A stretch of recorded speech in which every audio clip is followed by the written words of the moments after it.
آج ہمارا موضوع ہے اس وقت تکبر اور اس کا علاج، اور اگر تکبر کا علاج نہ کیا جائے تو اس کے نقصانات کیا ہوتے ہیں۔ اللہ رب العزت نے انسان کو بہت ساری نعمتیں عطا فرمائی ہوتی ہیں۔ یہ انسان کبھی کبھی ان نعمتوں کو اپنے لیے بہت اچھی قدر کی نگاہ سے دیکھتا ہے۔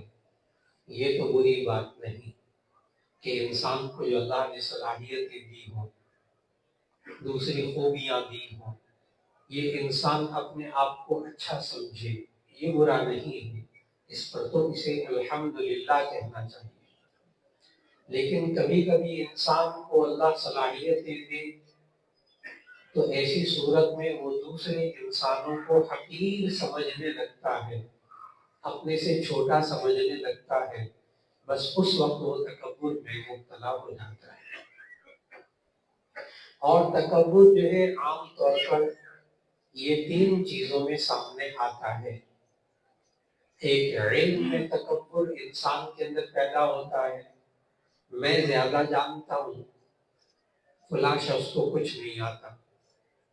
کبھی کبھی علم کے تکبر میں انسان مبتلا ہو جاتا ہے، اور کبھی انسان مال و دولت کے تقوی میں، مال و دولت کے تکبر میں مبتلا ہو جاتا ہے۔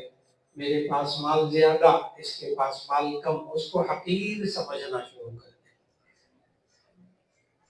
تو دولت کی وجہ سے بھی تکبر ہوتا ہے، مال کی وجہ سے، یہ بھی ہمارے معاشرے میں بہت عام ہو چکا ہے۔ اور تیسرا جو مشہور تکبر ہے وہ ہے تقوی کا تکبر۔ میں نیک یہ گناہگار، میں اچھا یہ برا، میں نماز پڑھتا ہوں یہ نمازیں نہیں پڑھتا، میں حج کر کے آیا ہوں یہ حج ہی نہیں کرتا، میں اتنی خیرات کرتا ہوں یہ فلانا بالکل خیرات نہیں کرتا۔ میں نے پھر عرض کیا کہ اپنے آپ کو اچھا سمجھنا یہ برا نہیں ہے، لیکن دوسرے کو حقیر سمجھنا یہ برا ہے۔ اور ہم سنتے ہیں کہ شیطان جو ہے وہ انسان کو گمراہ کرتا ہے، بھٹکاتا ہے، راہ راست سے دور کر دیتا ہے۔ کبھی سوچیے گا تو صحیح کہ شیطان کو کس نے گمراہ کیا؟ دیکھیے جنت سے نکالا گیا، تو جب آپ سورۃ البقرہ کی آیات کی تلاوت کریں گے تو آپ کو حیرت ہوگی کہ شیطان جو سب کو گمراہ کرتا پھرتا ہے، خود اس کو تکبر میں گمراہ کیا۔ یہ ایسی بیماری ہے۔ وَإِذْ قُلْنَا لِلْمَلَائِكَةِ اسْجُدُوا لِآدَمَ فَسَجَدُوا إِلَّا إِبْلِيسَ، اللہ نے حکم دیا کہ تم سب آدم کو سجدہ کرو، تو سب نے سجدہ کیا، ابلیس نے سجدہ نہیں کیا۔ کیوں نہیں کیا؟ اللہ نے اس کی وجہ بھی بتائی، ابا واستکبر وکان من الکافرین، اس نے انکار کیا، اس نے تکبر کیا۔ اور تکبر کیا کیا؟ آدم کو کیسے اس نے حقیر سمجھا، اس نے خود بتایا۔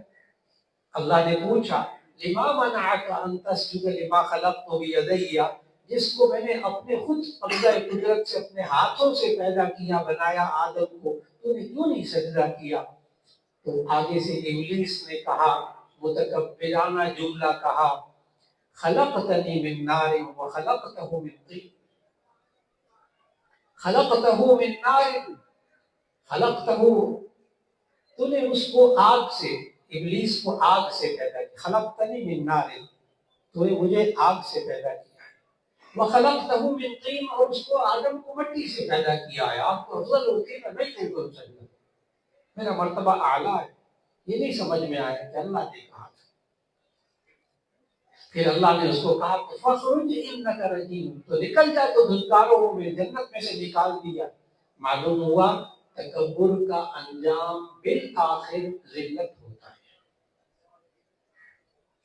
لوگوں کی نظروں میں انسان ذلیل ہو جاتا ہے، گھٹیا، لوگ اچھا نہیں سمجھتے تکبر کرنے والا کو، جو کہنا میں ایسا ہوں، میں ایسا ہوں، مجھے میرا علم بڑا شاندار ہے، میں بہت بڑا عالم ہوں، میں بڑا متقی ہوں، میرے پاس بڑا پیسہ، بس جو انسان علم کے تکبر میں مبتلا ہوتا ہے یا تقوی کے تکبر میں مبتلا ہوتا ہے یا مال و دولت کے تکبر میں مبتلا ہوتا ہے، اللہ اس کو دنیا میں مخلوق کے سامنے ذلیل کر دیتا ہے۔ اللہ تعالیٰ ہمیں اسے محفوظ فرمائے۔ اب سوال یہ ہے کہ تکبر کا علاج کیا ہے؟ نبی کریم صلی اللہ علیہ وسلم نے بڑا آسان علاج سکھایا۔ فرمایا، ابھی آپ نے سنا کہ تکبر تقوی کی وجہ سے بھی ہوتا ہے، میں بڑا نیک، اور تکبر مال و دولت دنیا کی وجہ سے بھی ہوتا ہے۔ نبی کریم صلی اللہ علیہ وسلم نے آسان سا نسخہ سکھایا، تم دنیا کے معاملے میں اپنے سے نیچے والے کو دیکھا کرو، تم تکبر میں مبتلا نہیں ہوگے، شکر میں مبتلا ہوگے۔ دنیا کے معاملے میں تم اپنے سے نیچے کو دیکھا کرو۔ ہمارے معاشرے میں سب سے بڑی بیماری یہ ہے کہ جس کے پاس پیسہ ہے وہ اپنے سے اوپر والے کو دیکھ رہا، تو دنیا کے معاملے میں اپنے سے نیچے والے کو دیکھ، تکبر نہیں پیدا ہوگا، شکر نہیں پیدا۔ یا اللہ تیرا شکر ہے، تو نے مجھے بہت خوش کیا۔ پھر نبی صلی اللہ علیہ وسلم نے فرمایا، دین کے معاملے میں اپنے سے اوپر والے کو دیکھو، دین کے معاملے میں اپنے سے اوپر والے کو دیکھو، تکبر نہیں آئے گا۔ پھر کیا شوق پیدا ہوگا، اچھا یہ اعتکاف بھی کرتا ہے، نماز بھی پڑھتا ہے، روزے بھی رکھ رہا ہے، میں بھی یہ کام کروں گا۔ دیکھو یہ کتنا قرآن مجید پڑھتا ہے، اعتکاف کے اندر ہے، میں بھی پڑھوں گا۔ تو تقوی نیکی کے اندر، اچھے کاموں کے اندر اپنے سے اونچے والے کو دیکھیں، اور دنیا کے معاملے میں اپنے سے نیچے والے کو دیکھیں۔ اور ایک علاج نبی صلی اللہ علیہ وسلم نے اور بتایا، وہ تو آپ سب اختیار کر سکتے ہیں۔ آپ دیکھتے ہیں معاشرے میں نا، جو ہم بڑے ہوتے ہیں نا، عہدے میں بڑے ہوتے ہیں، پیسے میں بڑے ہوتے ہیں، رشتے میں بڑے ہوتے ہیں، تو ہم پتہ کیا کہتے ہیں؟ ہم کہتے ہیں یہ چھوٹا ہمیں سلام کرے۔ افسر ماتحتوں کو سلام نہیں کرتا، وہ کہتا ہے یہ چھوٹے چھوٹے لوگوں یہ مجھے سلام کرے، کیونکہ میں بڑا ہوں نا، میرے اندر تکبر ہے۔ جس کے پاس زیادہ مال و دولت ہوتا ہے وہ کہتا ہے لوگ مجھے سلام کریں۔ جو رشتے میں بھی بڑا ہوتا ہے وہ بھی یہی کہتے ہیں، میں کیوں سلام کروں چھوٹے چھوٹے مجھے سلام۔ اور نبی صلی اللہ علیہ وسلم نے اس تکبر کا علاج کیا بتایا، حدیث سنانے لگا ہوں۔ نبی صلی اللہ علیہ وسلم نے فرمایا، البادئ بالسلام بریء من الکبر، سلام میں پہل کرنے والا تکبر سے پاک ہوتا ہے۔ یہ کر کے دیکھنے والی بات ہے۔ جب انسان پہلے سلام کرے گا تو ظاہر ہے اگلے کو اچھا سمجھے گا، بڑا سمجھے گا، تکبر وہی ختم ہو گیا۔ تو یہ علاج اللہ کے رسول صلی اللہ علیہ وسلم نے بتایا کہ البادئ بالسلام بریء من الکبر، کہ جو سلام میں پہل کرتا ہے وہ تکبر سے پاک ہوتا ہے۔ اللہ رب العزت ہمیں تکبر کی بیماری سے بچائے رکھے۔ یہ گھروں میں بھی تکبر ہوتا ہے، ہاں، بہنوں میں بھی تکبر ہوتا ہے، بھائیوں میں بھی تکبر ہوتا ہے۔ بس اوقات گھر میں بہو آتی ہے تو بس اوقات ساس میں تکبر آ جاتا ہے، میں بڑی یہ چھوٹی۔ اب آپ کسی وقت بہن یا بہو گھر میں ہو تو آپ اس کے کھانے پکانے کی ذرا 2 3 4 دفعہ تعریفیں کر دیں، پھر بیوی کی باتیں سنیے گا۔ اچھا میں 20 25 سال تمہیں پکا پکا کر کھلاتی ہے، زہر پکا کے کھلاتی تھی، اب یہ نئی بہو آئی ہے تو یہ بہت اچھا پکا رہی ہے، دیکھا اب تکبر کی وجہ سے نا اس کو بھی گھر میں شروع ہو گئے اختلافات۔